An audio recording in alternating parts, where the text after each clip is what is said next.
Welcome to the ATF Radio Show, a special Memorial Day weekend event here at Executive Cigar Lounge out in Sanford. Stephen, let's just get right into it. I am sipping on some espresso infused rum from James, the great bartender. And this shit's got me lit already. Well, I'm actually just drinking coffee, so, and I have a little something on the side. I'm gonna say it's 12:56, bro. It's time to start drinking alcohol. It's time to knock it back. Yeah, you gotta warm up to the day. You can't just jump too far into it. Well, I mean, I got a long weekend, so and I didn't carb load this morning. All I had was eggs, so, and I haven't smoked a cigar at all today either. This is my first cigar. You know, like the problem I have is when I do get up in the morning to go do whatever it is I'm going to go and do,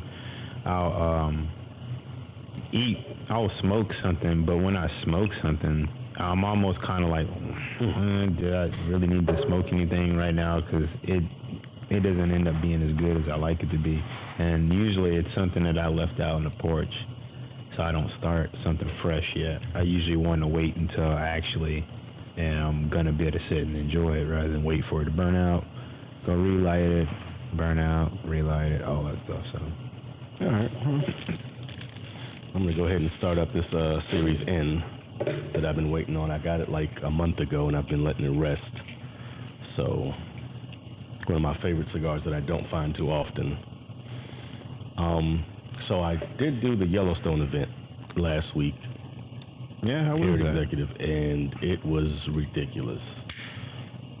We had Bowtie Ortega from Ashton here. Shout out to him. He provided all the cigars for all three courses. We had Cowboy Steaks. I saw the pictures were massive.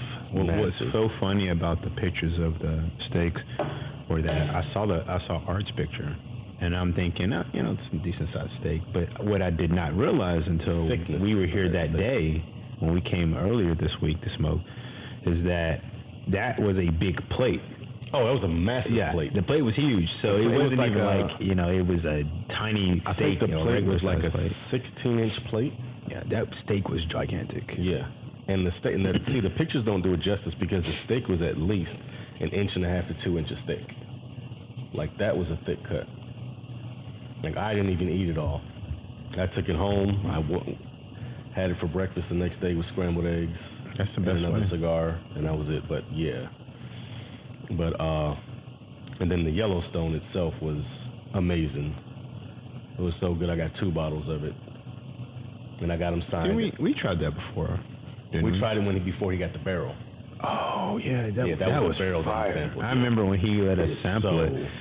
Fire. That was really good. That was some good stuff, man. I really proofs were 105, 109, and 115, and they picked the 109. And man, it's smooth as hell, but it's got a little punch to it. So I thoroughly enjoyed it. And then the great thing about it is there's a member of the Bean family, Jim Bean family, who was actually the master distiller, and we got to meet him, and he actually signed all our bottles and everything like that. So it was the food was amazing. So your bottles were out of that barrel? Yeah, there's only 223 bottles out of that barrel, and that's it. It'll never be made again. Oh man, they still have some here. How much is a bottle? I don't know. It was $90 that night. But I don't know if it went up because obviously the night you got the event, they probably kind of give you guys a little, parting gift by giving it at a discount. Actually, this is a Series R. This isn't even a Series N. I was wondering why it was like chocolatey on the tip. Yeah.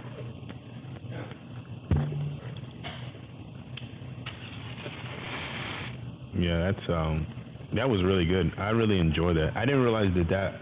Well, I saw the flyer, but I wasn't really thinking about it when I saw the flyer that they were doing bottling. So like when they do a bottling like that, because I'm dumb in regards to this, do they have their own particular bottles for it already, or is it like old school? I don't know if he picked out his own design for the bottle, or, well, I know he designed the label and everything, obviously, but I don't know if he picked out his own bottle design or if that's just the bottle that they use for their private bottling.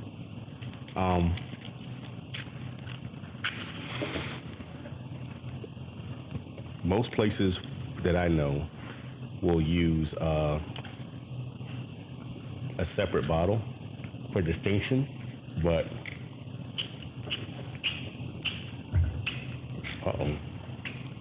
struggling there, sir.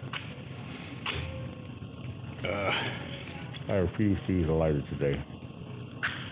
You know, I thought about buying those. I don't know if you've seen them before, but they call them, I guess, organic matches. But it's from trees that fell over, and they're matches, but they look like pieces of wood. And I saw them online one day, and I was like, that would be gangster to pull these bad boys out and be like, bam. Because when I say they look like good matches, they're really, you know, you got good, and they look like they would be perfect for cigars because it's not a typical thin. It's a thick match. It's a fairly thick match because it's not, you know, machine made. They kind of, it almost seems like they chip it off of the wood, and then they coat the top obviously for striking. Right. And it's almost, they're uneven. Oh, okay. Well, that might be another thing. I might need to look back into that because I thought about buying some, but I don't know. I mean, I'm like you. I'm actually a match guy too, but I don't. That's why, you know, if you guys actually see me, I'm always using, you know, this lighter in particular. It's not a tall boy. That's the $100 cigar lighter. I mean, pipe lighter. I would not pay that much money just yet. So I like soft flame. I don't like torch. I will use a torch, but only time you really will see me pick a torch over a soft flame is if I'm on the beach or I'm somewhere where it's super windy. But other than that, and the touch up. I use my torch to touch up because the soft flames are nice, but they don't do even touch up enough. Right. Yeah. But so I'll kind of take that slight canoe. You know, just because I don't. It's a charness for me. That's what I don't care for. I don't care for the char flavor that you get out of using a torch. Sometimes it's just, even when you're trying to be careful, it's so easy to just overcook the tobacco. So I try to avoid using it altogether. But back on those bottles, man. What I thought would be cool is when it comes to bottling, I always thought it'd be awesome to have like vintage style or mason jars. That would be kind of cool. I would honestly, if I could have picked, I'd be like, can you bottle my mason jar? Or that would be sick. One of those that's big what they do with jugs. Old Smoky. Yeah. Old Smoky. And I like theirs, but the moonshine. But that would be cool. Yeah, I would want an old school label where it's like they have. I don't know if you saw them. I like the old granddad labels. Yeah, I love those, but you know, if you look at some of the older vintage style bourbons, they'll have a label on there because it used to be like a form you had to put on there to write, you know, when it was bottled, who was a bottler, yada yada yada, stuff like that. I will get one of those labels, slap it on the side of a mason jar, and be done with it. Maybe throw some sealing tape on it, so when you crack it open, you know, it just kind of gives you that extra oomph on it. That'd be cool because to me, that sells a lot of authenticity. You know, just having that mason jar as a way. Because I mean, most people know back in the days when you're drinking spirits, especially a southern style spirit, you were usually drinking it out of a mason jar or a jug. Usually came straight out of steel. You know, that's how they usually sampled it, right? You know, sample it.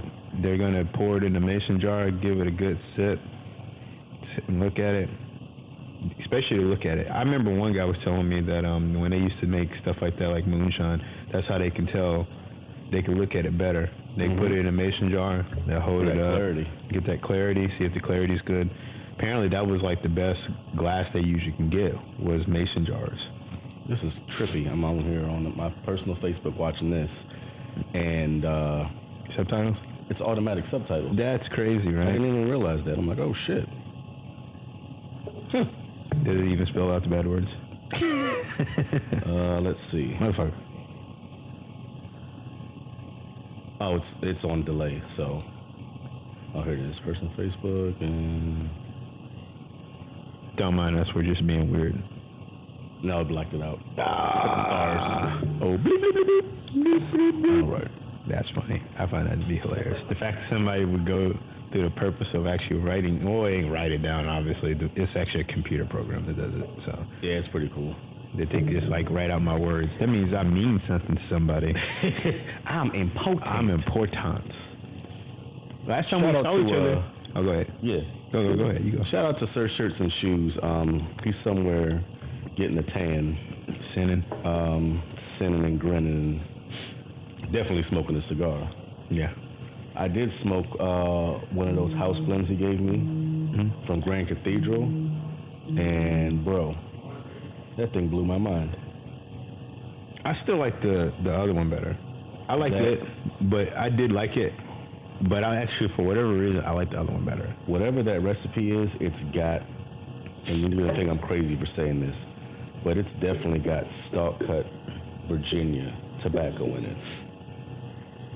Because when you nose that cigar, it smells like Prince William's Virginia stalk cut pipe tobacco. I mean, it's just like, as soon as I smelled it, I was like, oh. And then even just doing the dry pull, I could taste that the Virginia tobacco in it. I haven't had enough of it to pull that initially, but I can kind of, now that you mention it, I can think of that. That definitely does come to mind, but beforehand, I wouldn't have thought of that initially, but now that you say it, that makes some sense now. But it's really good. When I say that I like the other one better, that's not saying it isn't good. It's good. It's still good. It's very good. It's just, I like the crispy, creamy, well, not crispy, maybe creamy flavor of the other one that they released. You're more into the creamier, richer cigars than I am. So and I can definitely say that other cigar was definitely a very creamy, rich, very creamy. It was good. It was good. And it is a matter of palate, as most of you guys that are probably watching would realize. It's mostly about palate. I mean, like we say, you have different opinions.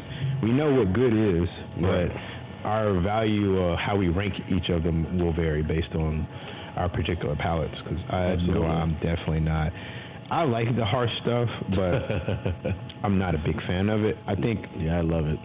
Actually, when I was at Cigars on the Ave yesterday, I was talking to, I don't know how new he is, but Don has a new guy in there that's working, young fellow, and we were talking about cigars, and I was saying the relating factor of cigars, because we asked him, well, when did you start smoking? He was like, I was like 17, 18. I was like, about right. That sounds pretty good. But the thing that we talked about was about how you kind of got into it. And one of the things I alluded to, and I've done over probably the last few months, is that when it comes to it, because I've had this question a lot recently, people who've, especially when I went home, people kind of know me for being a cigar guy. Yep. At home, like I'm that guy. In my family, everybody knows that's what I do. They know that I'm that guy. That's what I do. That's if anybody were to tell you, in my family, they's like, Steven, he's the military and the cigar guy. Yep. That's what he does. That's what I'm known for. Usually, I'm the one that they like. Yeah, you need to talk to Steven. You want to smoke? Talk to him. Talk to him. He'll tell you. And the thing I was always cognitive of is when I told him, I said, you're gonna have like all these people come in here and they're gonna buy cigars, but if you're a cigar guy, you know immediately when you see somebody and you're like, they're not really into this. You're not, because I think it's a certain kind of personality. First of all, I think you have to have not the best palate, but you have to have a unique palate. You gotta have a discerning palate. You have to, exactly, because the reason why we do this is not because the cigars just taste the most amazing flavors, that we can pull the taste out of it. And you have to also remember the majority of what you taste is not in your tongue. It's actually in your sinus cavities. When you retro inhale. Yep. Those are the reasons why people that like us get into it, because the first time you retro inhale, that's I would say it's like, would you describe it as freebasing cocaine? I've never freebased cocaine. I'm just in case my mom is listening, I have never freebased cocaine. You sure? However, common space. It is, to me, I will explain it as, it's the first time you have sushi with wasabi, and you get that back nasal burn. Like that's how my first one was. Like it was insane. Like my eyes were watering. I was like, did I do the right thing here? Not sure. Well, I guess for somebody that has sinus issues, I guess that should have been my first feeling, but it actually wasn't. It was not at all. It's like, it was like a very bon moment, as the French would say. Like it just had this. When I did it, you always kind of do it on accident. To me, it seems like you don't even do it on purpose. I think you actually do it on accident. And I remember when I was smoking, I was like, I ended up rich. You know what actually got me into inhaling like that was I was listening to French in Hell by Wiz Khalifa and Snoop Dogg. True story. I am not capping right now. This is like a real. If you ever heard that song, that is a smoking song, most deaf. But I was like, how does this work again? Because disclosure, I'm not a weed smoker. I've never smoked pot. I've always been in a predicament where I couldn't, so I don't really do it. But I have all respect for people who do. But I was like, I wonder if that works for cigars. I'm sitting on the porch and I'm smoking. And at the time, this is like me, like almost 2 or I say probably 3 years into like actually smoking. But I just was tasting the tobacco, and what was happening was, and I realized this years later, was when I was smoking the tobacco, it would seep into my nasal passage, and I would slightly taste it. So I was like, oh, this tastes like something else. But when I hit that first one, I was like, oh, so this is why people are snoot about this thing. This is what they're talking about. Like when I'm reading, because at the time I had a Cigar Aficionado subscription, and I read it religiously because I didn't know anything. So I wanted to learn. So I started reading it, and I was like, what are they talking about? Nutty, toasty, what undertone? Taste any of this stuff? Yeah. I was like, maybe I'm smoking this wrong. And when I did that first French in Hell, I literally, every cigar I smoked at that time that I did before, I went back and smoked all over again. I had to, because at this time I was like, this is a new revelation. Yep. And that's why I tell people, like, if you don't like a cigar, when you smoke it, no problem, but buy 2 of them. I say 3. Take another 2 or 3 more. I think every cigar, no matter what the price point is, deserves 3. Deserves at least 3. If you really are for the culture, I think you have to give it a 3-strike rule. The reason for me it's 2 is because like I take notes on every single cigar I smoke. Every single one I take notes on. So like after I smoke the first third of it the second time, I'll go back to my notes. And if it's similar, I won't keep smoking it. There's no reason to. Well, I only say that because there's a multitude of things that will cause a cigar to be trash. Yeah, you're right. First of all, you got to buy it from another place too. It's just like when you buy a product. It got a lot date on it. Here's something you may not know. Not you, but other people may not know. There are lot numbers for boxes. There's a date on the bottom of it. They stamp it, so you know when it came out, what group it came out of. So you might be smoking a box that's just trash. And it happens. It happens. It happens. Even some of the better cigar brands, they have had trash boxes.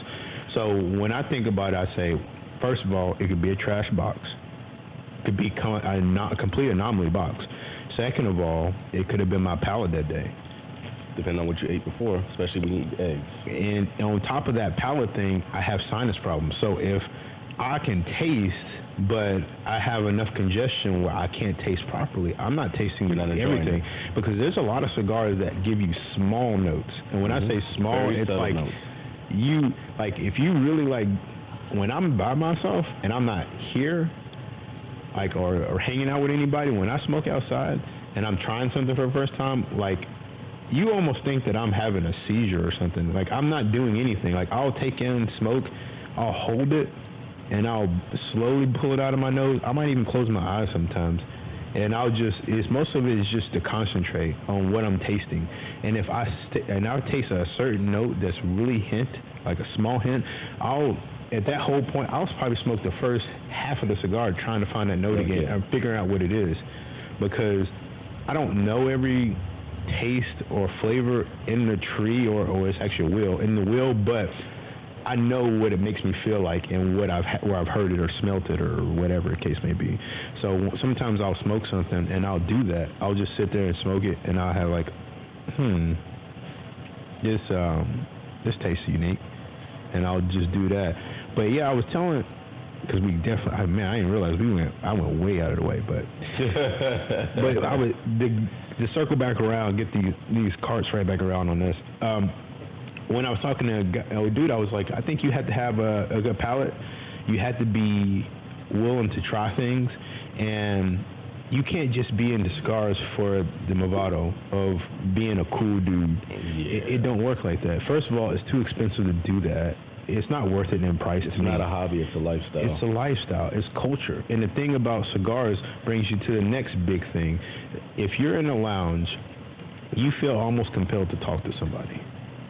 It just is. It is what it is, because most people, and I think me and you really similar, I think that's why we get along so well, is that I talk a lot, but it's been a lot of times when you first met me, I didn't say anything. No.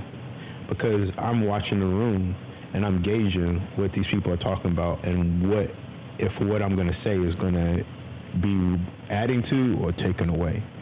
So, being in the cigar industry, you kind of talk a lot. You have to. That's why most of us do it. Majority of people we smoke with, that's all they do it for. Going back to you and tasting. Now, one of the things I tell people in my cigar education classes all the time is make sure you chew the smoke.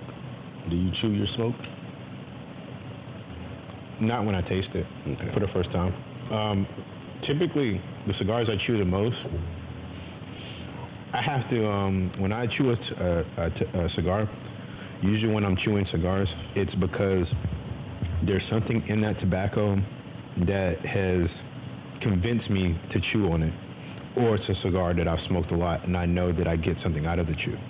So, perfect example is the New World by A.J. Fernandez. I've said it a million times, it's my favorite cigar. I just had another box. I chew on that stick all the time because... Well, not the actual stick. What do you mean? I'm talking about the smoke, like when you inhale. Oh yeah. Oh, I'm chopping it up. Like when I'm inhaling the smoke, I'm usually tearing through it a lot. And that's because like you have so many taste buds, like even your cheeks and everything, that when you chew that smoke, it opens up more of those taste buds to pull in and find those different flavors, because you have different taste buds on different parts of your tongue and everything. Yeah. So it's definitely one of those things that again, old Cuban guy taught me, and I was like, oh, this is. Yeah, I think new. It's just like anything else. You say it take 10,000 hours to perfect something. Shit, I think got that down. When it comes to cigar smoking, that's why I say now, at this point, I know, right? We were actually looking at the water, so we just saw a nice boat drive by. Very nice boat. Not a little boat, big boat. Not a little boat at all. But glass bottom. But having ain't the one, man. Which one? Oh, it's yellow. No, it's that one, the pink one. Oh, yeah, there it is. So, 10,000 hours. That's what we're at. So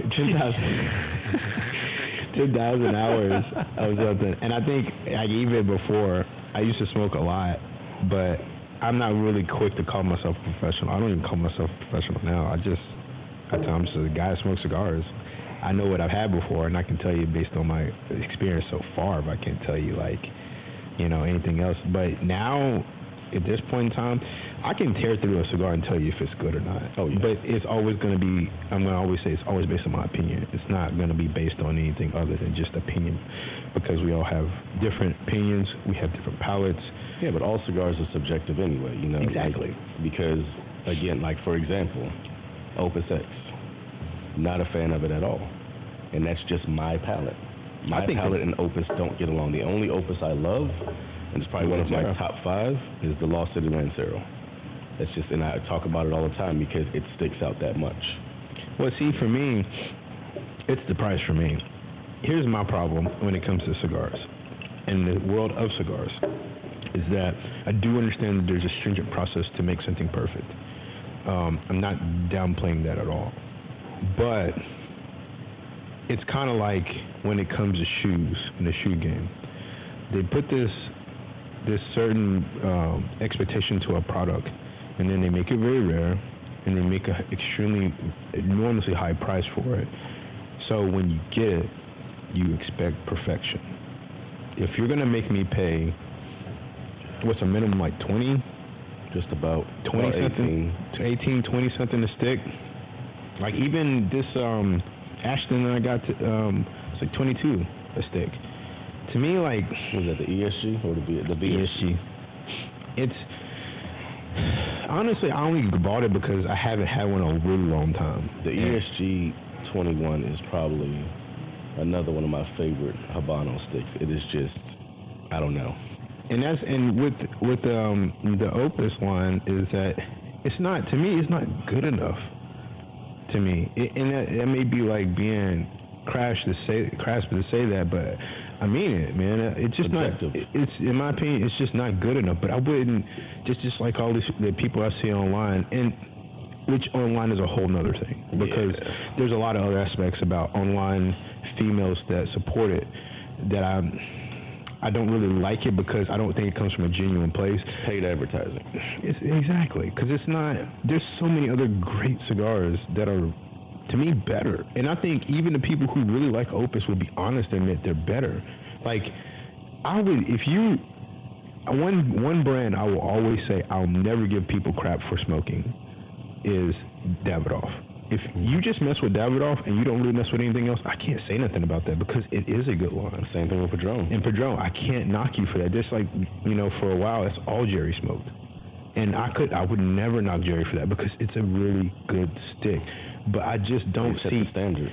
I don't see anything in, to me, the Fuente line that's in the higher tier that I would say I'm just going to smoke this all the time. Like even the Eye of the Shark.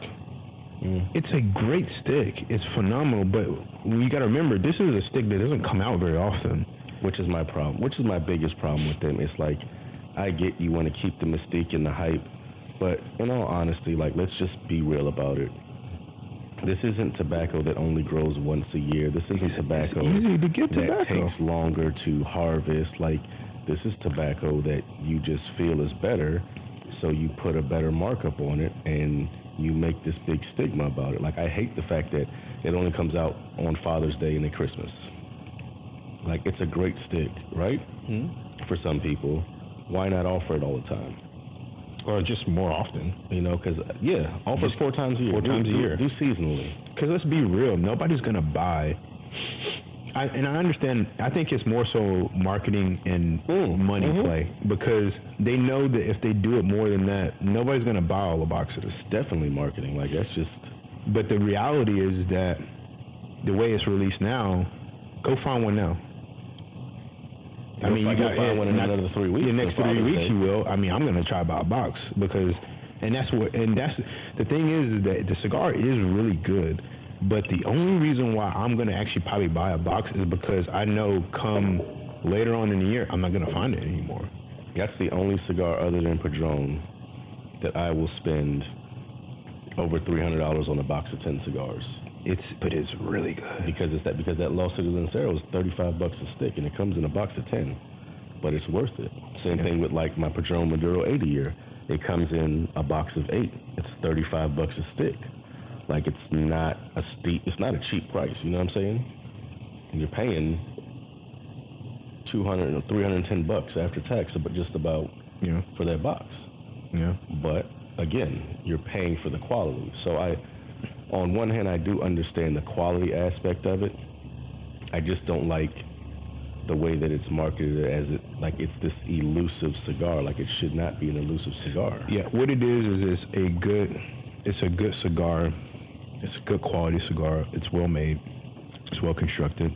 I don't think I've ever smoked one that wasn't good. I've never smoked one that wasn't good. But the reality of it all is that when you're only releasing 2 times a year, you have so much control over quality. Like so they should be excellent. You know how many of those turn probably into Hemingways or something else during the process, or they end up smoking it in the factory? That's one of my favorites. The Hemingway Classic, the short story. Yeah, like I could smoke that cigar every day. And see and that's the thing when it comes. Other than that particular stick, the short story is really the only one I really smoke, and I think a lot of it is that I've had enough Fuente in the sense that the other ones just don't stick out to me. And there's so many other cigars that are more regularly released or easy to get your hands on that I just avoid Fuente altogether, because you go to, if you're military, you go to Shopette, they sell Fuente. That's what you see. The majority of the guys that are in the military, that's how they start, Monte Cristo and Fuente, because they're in the store. The thing is when you live, and I think most of it is just because I've not had this access to tobacco like this. You know, when I started, I had one shop that really sold a lot of stuff. Now, like, if I see it on IG, it's like, I go to the shop and get it right now. Before it was like, you know, I go to my boy Nick, you got this? No, not yet, I'm waiting on it to come in order. Or you might see it eventually. Now I see it, it's just like the Pink Rare. Like, I saw it on IG, nobody sold it, but because of the way cigar culture moves here, freaking Art just gave me one. I got it's been sitting in my humidor. I have not smoked it. Yeah, I'm not gonna smoke it until I get another 1 or 2. Yeah, because and that's, to me, that's different. That kind of cigar has a little bit more meaning to it because it has something beyond just a cigar. I actually have to buy a box of that because my buddy Matt, he's having his first child and it's a girl. And I got him into. He was the one that was smoking with us, the guy from Oklahoma. When we were at Coronas, yeah. So he's having his first kid, and it's a girl. So I'm like, now I'm on the hunt for this box of rare pinks because I need a box because that's what I want to give him. You know, he's really into cigars now. He's quit, smoking cigarettes. He's only into cigars. We drink bourbon all the time together. Like, we had old fashions yesterday because his stepdaughter graduated from middle school, and she's going to Boone. And so I walked in the door, and he's already making old fashions with 1856 Uncle Nearest. Wow.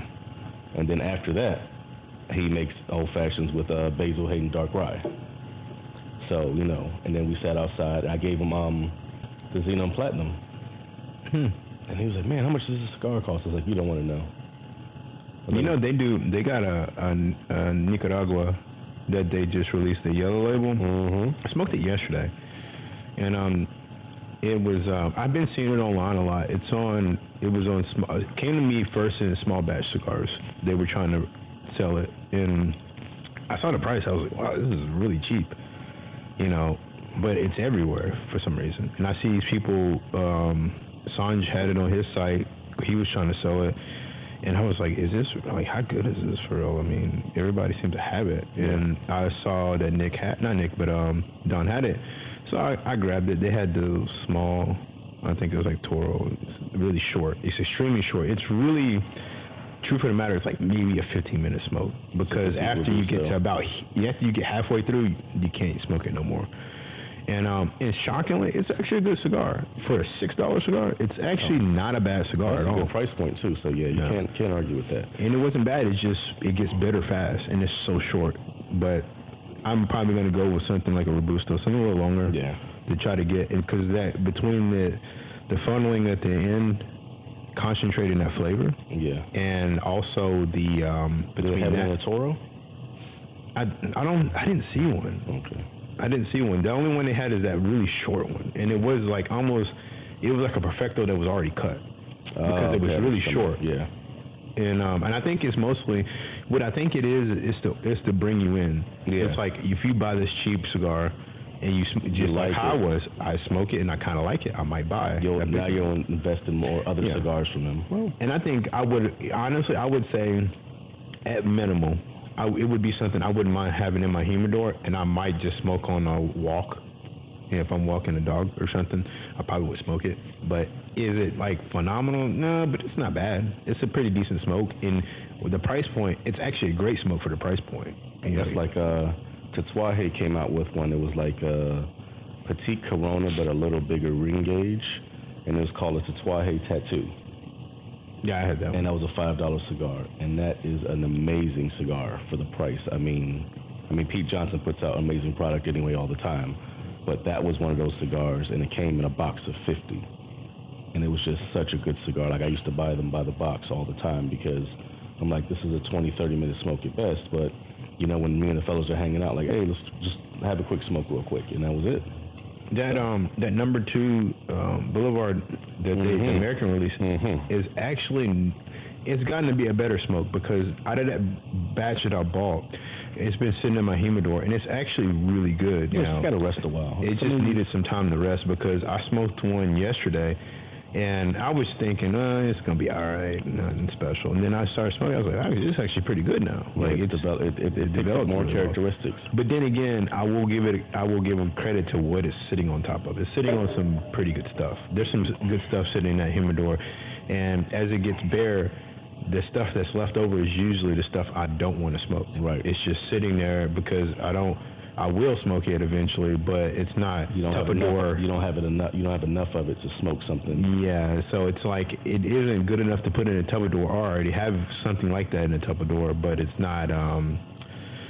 But I will smoke it. I just might wait for something special or a good reason to smoke it. But it came out I smoked it yesterday. It was really good. I really enjoyed it a lot. It had a lot of good flavor that I didn't think it was going to ever develop. I thought it was just going to be like a very medium, not trash cigar, Medium, not trash. Yeah, because it's like you got like cigars that are trash, and then you got cigars that are like, they're not trash. It's just, and what it is that it's backed by a company that makes good quality, but they're not giving you premium tobacco. They're giving you that scrap tobacco that's like, it's a brand. And if you had Boulevard labeled and you got it in a cigar lounge and you're holding it and smoking it, people will be like, you kind of know what you're talking about usually. But let's be totally honest, it ain't messing with that Cuban stuff though. That Cuban, I don't even know what the soul doing to it, but man, the number 2, the Cuban number 2, I still got one sitting in my lounge now, in my humidor now. It's been sitting there for almost 2.5 years now. That Partagas number 4 though, Partagas D. That's my smoke. That and Ramon Alones, anything Ramon Alones. But going back to the dinner, we had some good cigars. We had some Aroma de Cuba. So I want to start off with asking you, top 3 Ashtons.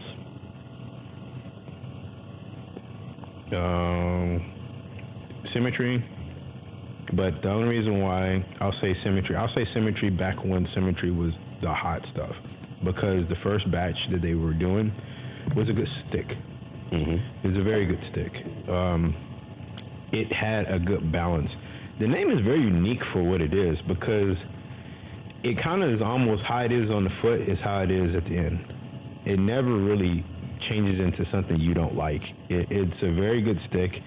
I don't really know if there's any preference in size because back when I smoked it, I didn't really pay attention to what it was at the time, like, gauge-wise. But it was really good. I really, really definitely enjoyed it a lot. And then I would have to say that St. Croix had, it's like Quincy. The quintessence. Oh, yeah. Man. That, when I say that if you're a cigar smoker and you are like me and you're fairly a creamier guy in the sense that that's what you like, you'll love that stick because it's toasty and it almost gives you a bread feeling. Like, it's like a bakery. When you smoke it, you have like a French toast. That's exactly what I would describe it as. It's almost a French toast. And the funny thing is, I've smoked that cigar before, but I smoked one last night, and I was like, man, this is really, really, really good. Like, it's really good. It has a really good flavor to it, to the extent that I told the guy, boy that was at the shop, I was like, yo, I need to buy a box of this. Like, where have I been? Like, at what point in my cigar career and life and world did I just completely forget about this cigar, and it's just been sitting here, and it's been eluding me all this time? Because this is the kind of stick I would smoke every day. Like, this is something I would, absolutely. It's not that expensive either. It's not. And the St. Croix stuff is all fairly cheap. It's not expensive cigars for real. After that, I think it gets to be kind of finicky because, like, even like this right now, I'm smoking La Romana de Cuba. The Amor. This is a good stick. I would put it at 3, but the thing that I have a problem with this brand in particular in that Ashton collection is that I find that they actually tend to be inconsistent to me. In this particular brand line, however you want a division, they come to be very inconsistent. St. Croix, one thing is it's fairly consistent. It's not Davidoff or Padron consistent, but it's pretty consistent for price point. Because, like I said, you're talking about what top points, like $12, $13 maybe. So when you're talking about that price point for a premium cigar, typically you're gonna get like a little inconsistency, and that's what typically happens. But with these, it's like 1 minute you'll smoke one and it's good, and then it's not like the Jeff that they make. The Jefe, that's what it is. Jefe, I forgot Spanish. So the Jefe, it's good, but it's very inconsistent to me. Like 1 minute it's good, that's funny because airy, and then it's not. Like to me. My top 3, I have to say the ESG 21-year salute. That is just a pepper bomb of a cigar. I mean, I love it. It's strong, it's peppery, it's full of flavor, and it's a good long smoke. It's a good 45 minutes to an hour smoke. My second one is, and I talked about this with Bowtie Ortega, and me and him definitely agreed 100% on this. I think the best one in the San Cristobal line is the San Cristobal Elegancia, and that was the first one. I don't think I've actually had one. That cigar is phenomenal. I mean, phenomenal. And then my third, actually, because I like strong cigars, to me, the El Jefe rounds it out with another good strong cigar. Not a fan of the Gauge, but that is the one cigar. I do not like the Gauge at all. Yeah, that is the one cigar that I will smoke in the 60 gauge because it just has so much flavor to me in that 60 gauge that I thoroughly enjoy it. Like another one that I buy by the box. Like all 3 of those, like as much as the ESG 21 is, I still will buy a box of it because it's just that good. And to me, and maybe my palate's a little more discerning, or like I don't get the consistency issues. Yeah. So I've never had an inconsistent one. Like I said, the Elegancia is one of those cigars that I'm like, damn. I light it up and I finish it, and I'm like, I could smoke another one of these. Like I don't have to pick another cigar. Like I could smoke the same cigar again, back to back, and be okay and enjoy it. But their line has grown. The Symmetry is a good cigar too. I do like the Symmetry, and maybe I just don't like it as much because I haven't smoked as many as I've smoked a lot. You know, so over the years, I've smoked a lot to the extent that, and I smoked it enough to imprint on the flavor itself. Yeah. So when it started changing, I could taste the change quick, like immediately. Like even the foot, and the foot is a sacrifice most of the time. Yeah. I can tell it wasn't gonna come out to what I thought it was or I wanted it to be. And like I said, with Jefe, at the end of the day, even saying what I say, it's an everyday smoke. You can smoke it every day. Absolutely. And I would never say that it's not a good stick. You know, somebody said that they want to try one. You know, my comment would typically probably be, it's not my pick, but it's not a bad stick. And I mean, anything in Ashton is good anyway. I mean, I would say that quick, fast, and in a hurry. That their cabinet series is great. All the stuff they have is good sticks. It's just a matter of palate. Yeah, it's a discerning palate. Just since your palate doesn't pick up everything that cigar picks up, for somebody else's palate picks up, and that's not a bad thing. That's why there's so many different cigar companies, so many different manufacturers, and so many different blends. Because trust me, there's a blend out there for you. You don't have to worry about it. If you don't like something, you got a million other choices. That's why I say, like, even with my cigar manufacturing, I don't take it personally if you don't like my cigar. I don't give a shit. And if it's not for you, it's not just for you. Just to think about it, between the two of us, you're a pepper guy, I'm not. So, like, if I were to do a pepper, it has to be practically a white pepper for me to... pepper, and then you like creamier cigars. Like creamier cigars. And I like heavier cigars. Yeah. So, I mean, again, two totally different palates. Exactly. So we're not going to agree on everything. Everything that I like, you're not going to like, and vice versa. And that's okay. And I think if you really think about what makes it different is that even when I don't like something, I will still say that it's a good cigar. I just particularly don't like it. Right. Now, there are some cigars I'm just like, if you like it, I don't care if you like it or not, it's trash to me. Yeah, you know me. And you're very liberal about that. I'll break a cigar in half in a minute. But I mean, yeah, it's as a line. I think what happened a lot of times with them is that I think them as a brand, they're so widespread that they can't control the quality all the time, because it's not because their cigar isn't good, it's how the people keep them. So it's definitely humidor maintenance that pays us, and I think people need to understand that fact. That is the biggest humidor factor. Maintenance plays a massive part of how good a cigar is or how bad a cigar is. Because once it comes from the factory, they're not responsible for it. You have to realize that. You can't say, oh, they make a shitty cigar. No, they don't. These manufacturers make good cigars. I mean, there are some shitty people out there that make shitty cigars. Let's be clear. Definitely. But when you get to these bigger companies, they're not making subpar products. They're making great products. The problem is the humidor that you're getting them from, and that's why I say when I smoke a bad stick, or I smoke a stick and I'm like, I don't like it, or I won't smoke that stick at the same place again. I'll go to another shop that has that stick, and I'll smoke it, because I want to make sure that it's a quality. It's not a quality issue as far as the cigar manufacturer. I want to make sure that it's a humidification issue, because if it's a quality issue, then it's a quality issue, and that's fine. But 99% of the time, it's a humidification issue at the establishment you got it from. I usually notice it's an over-humidification problem more than dry. Well, I think mostly because even if you smoke for a while, you oftentimes confuse good humidity for bad humidity, because when it's dry, it's obvious. When you clip it, you know it's dry. It's no good. Matter of fact, even when you hold it, it feels different weight-wise. It's lighter, yeah.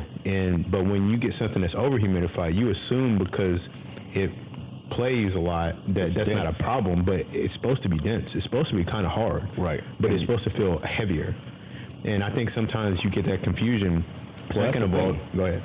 The drier the cigar, the lighter it's going to be. Mm-hmm. The heavier the cigar, that means there's more humidity in it. That means the tobacco's wet, and it's not wet to the touch where you're squeezing water out of it, but it's wet. There's too much humidity in that tobacco, and that water weighs it down. So you can grab, and that's one of the things my barber from Port St. Lucie, guy named Cubby, Cuban guy, he taught me. He's like, you grab two cigars from the same box, and you put them in your hands, and you see which one is lighter.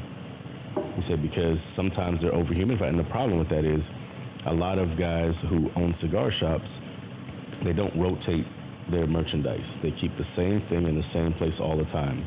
And depending on where you have your humidifiers that are spitting out this humidified air, mm-hmm. In some spots, some cigars are going to sit there all the time, and they're going to be heavier all the time because there's just so much humidity in them. Mm-hmm. That air is just falling right on top of it with the water, and it's soaking it up.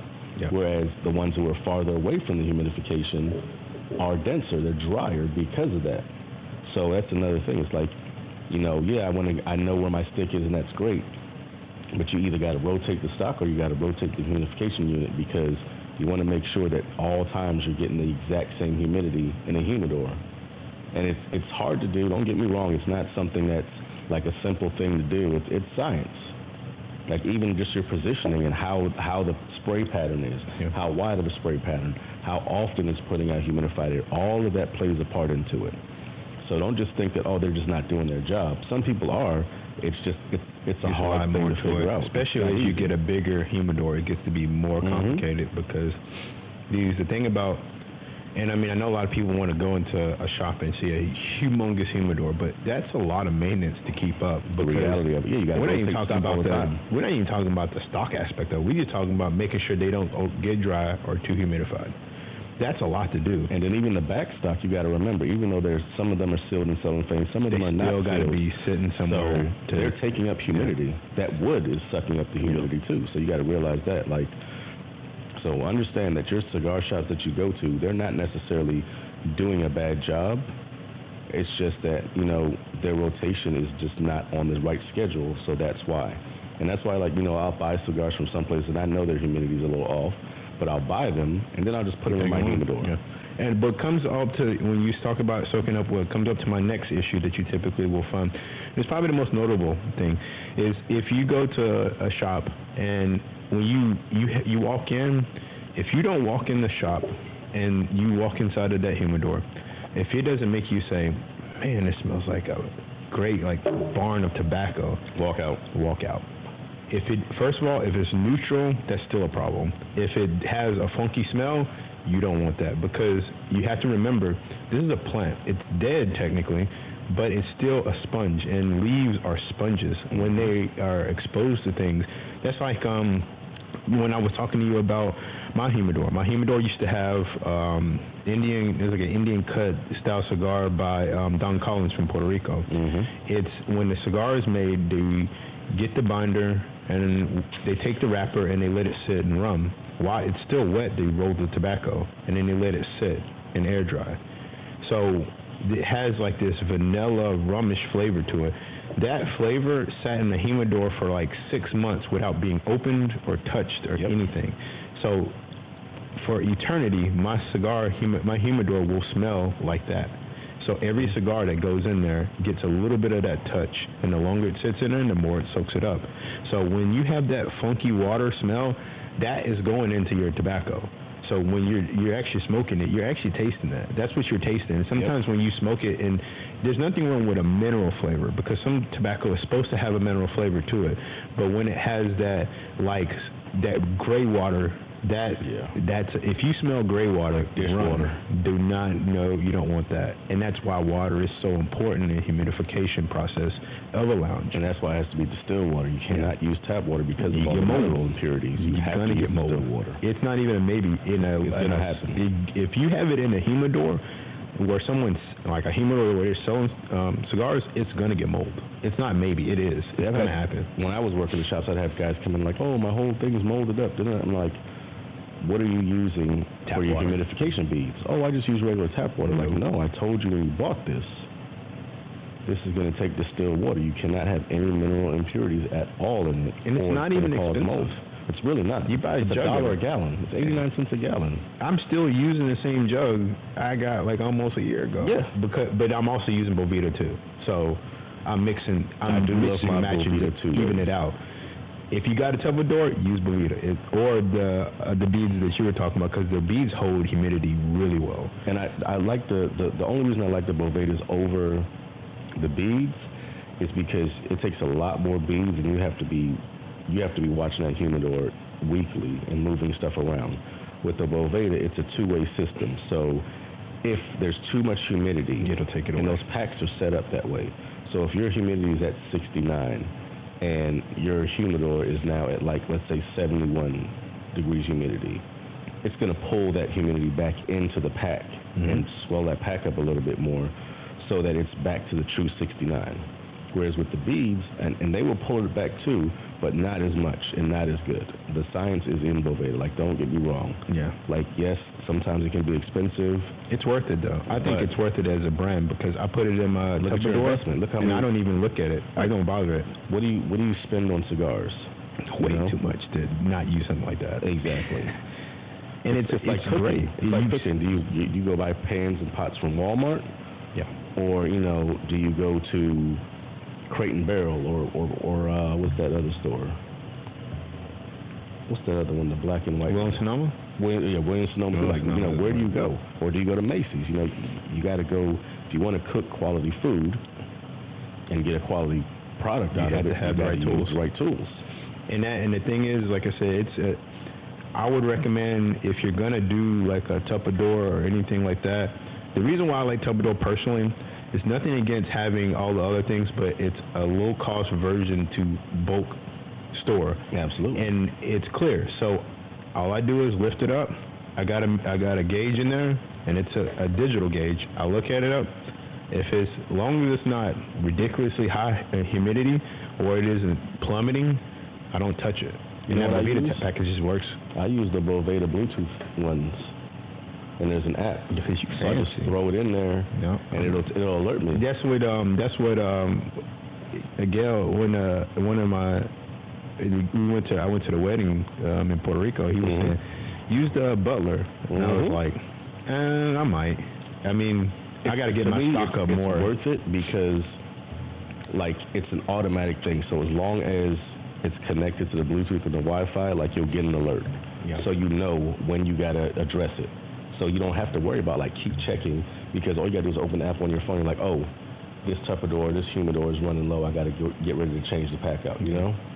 Because that happened to me while I was gone. When I went back to Alabama, I came back and my Boveda, I knew it was coming up. I needed to replace it, but it literally just dried up. Yeah, it was hard as a rock. It was hard as a rock, and then I came back and my levels were way, like my happy number is a little on the low side, 61 or 60 to about maybe 65. Shit. See, that's too dry for me. I'm at right at 68, 69. Yeah. I used to smoke a lot at like 71, 72. But now, like, as I used to be in the 70 range. But then I didn't like the 70 range because I got too much of that. I had to do so much relighting. Yeah, and that didn't work out so well. Like, that's what's wrong with this one now. Like, I'm relighting because you can see. And honestly, even though that comes off dry, I still get that same flavor. And I find that it burns way better. Oh, yeah, it burns a lot way better when it's dry. I never, because, and the thing is, a lot of times I'm a big fan of like rolls at a place. Yeah, hand rolls. And hand rolls, when I go to get hand rolls, they're always very wet. So it's gonna add that humidity anyway. Yeah. So I typically put most of my stuff in that. I mean, if I really want to keep it preserved, I always put it in a Tupperware, because a Tupperware, that thing's a locked gate. Nothing comes out of it at all. But it is in a dark place, and it's in a sealed container, so there's nothing really, and it's surrounded by clothes and stuff. So it's not getting any interference at all, and it's inside of another box. So there's literally, like, when I say it's like cheap stationary humidity, it's stationary. There's nothing affecting that humidity at all. Even if the house goes up to like 80 degrees, it probably wouldn't even affect it much. So yeah, but I recommend that, in regards to different sticks, and I do notice that was one thing that I noticed in regards to flavor profile and things that I noticed. I know we were talking earlier this week about bourbons. What was like 3. What was your first bourbon? Because I think that was one of the questions, right? My first bourbon was, what was my first bourbon?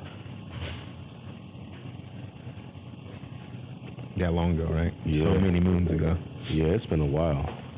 Like, I can remember my first. That's like me asking them bourbon. That's like me asking you your body count, right? No, I know that. I know both my body counts. Wow. And we ain't talking about the loved ones. No. Yeah, no. I'm actually thinking about getting that tattooed on me, just so I can kind of release the stress of it. You know what? I think because I like to keep that to me more so. But if I were you and I did what you did, I would. I totally do it. And honestly, I love tattoos. I have 0 tattoos, as a full disclosure. But I always loved tattoos. And if that was, because to me, I've been reading Samurai Mind, and it's a really good book on Audible if you get a chance to take a look at it. It talks about Bushido Code. And Bushido Code, for anybody that's a warrior like me or you, we understand samurais were the ultimate warriors. There were other ones that were great, but as far as understanding now, because I mean, there were African cultures that were way, Polynesians as well, but we know so much more about Bushido Code because it was written down so well. Yep. They documented the hell out of it. Exactly. So when you understand what it means to be a warrior, I look at myself more of an art warrior than a martial warrior like yourself. If that was my code and that was something that my career was built on, that would be different. I totally wear it as a badge of honor because to me, I kind of look at. I think I have that Bushido mentality in the sense that sacrifice is a part of life, and to me, I think I always looked at it when combat-wise, which is interesting to be able to talk about it now, but before I would. But to me, I think sacrifice is great in the sense that you don't necessarily fight a person because you don't like them. You should be fighting them because you respect them as an opponent. And to me, what I grasp from Bushido Code is that every life you took is an honor to you and an honor to them because they fought valiantly. You were just the victor in that situation. And to me, I think when I see people do that, even when they did it on bombers and stuff like that, I think the nostalgia is that I did this. It's not a count. But it's not a count. It's just to show him respect to that person because that is a person. That was somebody. That person had a family. They had all this and that, and that's the least that you can do. What is the other thing that we do? We bury people respectfully. Even if they're, and to me, that's always been my mentality. Everybody deserves an honorable burial, and every culture felt that way. We always felt that even the enemy deserves a proper burial. Yeah, so mine is actually going to be, I've actually figured it out already and talked to my girl about it, and she's in agreement with it. It's actually going to be honeycombs. Oh, that'd be awesome. From my wrist all the way up to my elbow, to the bottom of my elbow. That would be awesome. All the way around my arm. So that's how many. That's how many I have. Wow. Yeah. But yeah, 72. So when it comes to bourbons, since you brought it up, hey man, I wasn't gonna ask. 72. I've always trained people. There's certain questions you don't ask.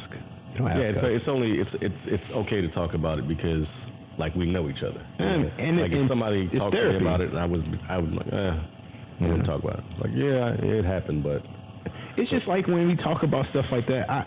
I don't mind talking about warfare, military, but I don't like to look at. I don't want it to be looked as a boasting thing. Like the guy was telling me, thank you for what you did and what you do. I was like, it was my choice to make. It was my sacrifice that I was willing to give. And I remember being in that saying, thinking to myself, if today is the day I die, I'm going to die in honor somehow. Oh, yeah. Whether it be, whatever it's going to be. And I think that's a great warrior mentality is that whatever that case is going to be, you got to take that sacrifice. And to me, I wasn't thinking about you. I wasn't thinking about you. I wouldn't really even think about my family. And if I did, I probably wouldn't be here today. I was thinking about survival, the two people, make it home, and the people sitting next to me, and that focus and concentrated enemy that's sitting in front of me, and that was all that mattered. Nothing else even mattered. And it's so crazy when you do get to sit down and all that adrenaline runs out of you. You're just like, that was some crazy shit I just did. Yeah, and that's the thing. It's like at the end of the day, people don't understand. It's a you or them situation. And you got your brothers and sisters in arms, and it's like, okay, we left with 7 or 10 people or 13 people. We're going to come back with that same amount of people. That's the goal. That's always the goal. It's never one less is a failure, in my opinion. All the time. It's always a failure. No matter if we finish the objective or not. If we lost, we failed. Yep. And, because like I said, to me, I think that one thing that I've understood about it all is that life is very delicate and it's very important, and I think everybody deserves a decent life. Oh, yeah. And existence. And I have all respect for anybody in any culture because I think that we kind of don't give each other enough respect in a sense of who we are and all that. But I don't want to bring it down, even though it is Memorial Day. No, but I do want to close out the show with that and just say, and I have it tattooed on me. It says, "Some gave all, and all gave some." And today, I want to thank those who gave all to the support of democracy, the support of freedom for everyone, whether they're black, whether they're white, whether they're yellow, whether they're green, whether they're blue, whatever their color was, whatever their nationality was, whatever their religious beliefs were, we fought so that they could still do the things that they find happy, that they find morally right, that they find religiously right. So, and I've had soldiers, under me that have passed, and this is one of those days or one of those weekends, like I told you, since Monday, I haven't slept. And it's every year, and I've been out for almost 20 years. And it's one of those things that it sticks with you. So whether you're a vet or not, thank the ones that are around you that served, because again, like Steve said, it's a choice. We didn't, this isn't an automatic thing where, as soon as you turn 18, you got to go serve. No, you volunteer. This is voluntary service. And for somebody to volunteer their life, particularly now, in support of 10 years. In support of those who just rather not, or think it's stupid, or whatever their reasoning is, because they don't want to support it. And you don't have to support by joining. I want to make that very clear. The military is not for everybody, and that's perfectly fine. You can be a conscientious objector, and that's perfectly fine. But respect those who made the choice to step to the front line and protect your freedoms. I mean, you have the freedom of speech to say whatever the hell you want to say, no matter how ignorant it is, no matter how wrong it is. So please, at the end of the day, this isn't a weekend for a 3-day weekend for barbecues and everything. That is not what this weekend is about. This weekend is about remembering those who served this country and served their fellow man and gave the ultimate sacrifice of their life in belief of everybody being free and everybody being able to do what they want to do. So again, this is the Cigar Snob and Steven. Cheer for Steve. We are at the ATF Radio Show, and we will be back next week with hopefully Sir Shirt and Shoes. Who knows where you'll be at. Have a good one.